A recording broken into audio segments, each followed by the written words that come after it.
Hi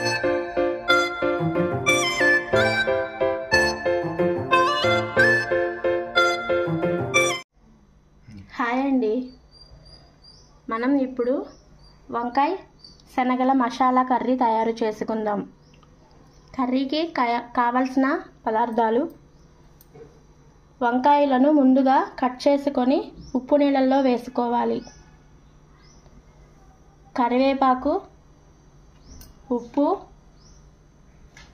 garam masala powder, ధనియా పొడి, జీరా పొడి, కారం, పసుపు, అల్లం వెల్లుల్లి పేస్ట్, పచ్చిమిరపకాయలు,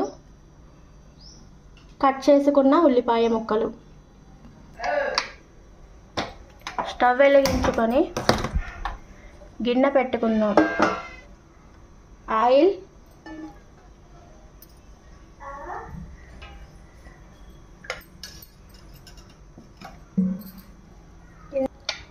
ఇందులో తిరగమాత దినుసులు, ఆవాలు, జీలకర్ర వేసి వేయించుకోవాలి. కరివేపాకు వేసుకుందాం. కట్ చేసుకున్న పచ్చిమిర్చి ముక్కలు,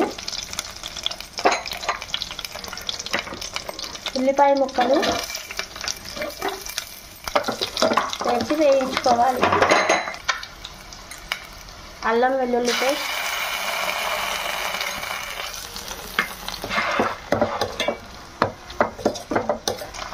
అల్లం వెల్లుల్లి పేస్ట్ వేగిన తర్వాత పసుపు,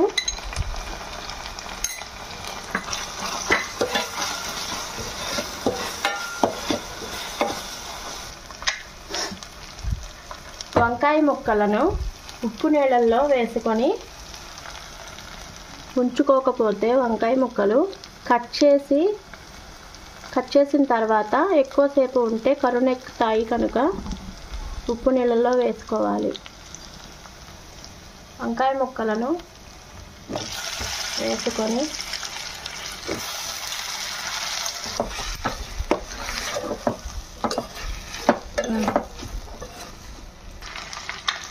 కారం,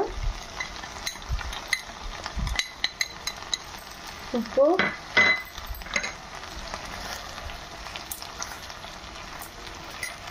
వేసుకొని ముక్కలకు పట్టే వరకు కలుపుకోవాలి. ఆ తర్వాత మూత పెట్టి ముక్కలను మగ్గనివ్వాలి. వంకాయ ముక్కలు బాగా మగ్గినాయి. ఇప్పుడు ఇందులో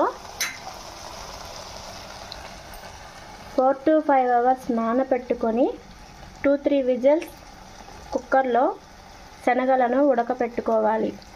ఉడికిన శనగలు ఇప్పుడు కర్రీలో వేసుకుందాం.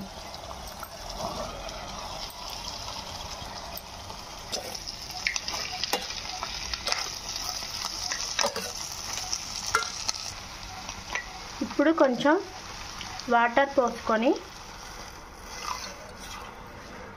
ముక్కలు, శనగలు బాగా మగ్గనివ్వాలి. మూత పెట్టుకొని మగ్గనిద్దాం. కూర దగ్గర పడిందండి. ఎక్కువ సార్లు తిప్పకూడదండి. తిప్పినట్లయితే వంకాయ గుజ్జు గుజ్జుగా అయిపోతుంది. లైట్గా తిప్పుకోవాలి. ఇప్పుడు ఇందులో ధనియా పొడి, జీరా పొడి, గరం మసాలా పౌడర్ వేసుకుందాం.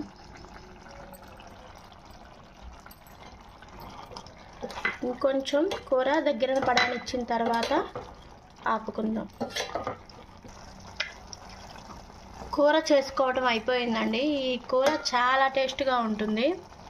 శనగలు వేసాం కాబట్టి మీరు కావాలంటే శనగపప్పు కూడా వేసుకోవచ్చు. ఎర్ర శనగపప్పు వేయటం వల్ల గ్యాస్ వస్తుంది కాబట్టి తెల్ల శనగలకు గ్యాస్ ఉండదండి.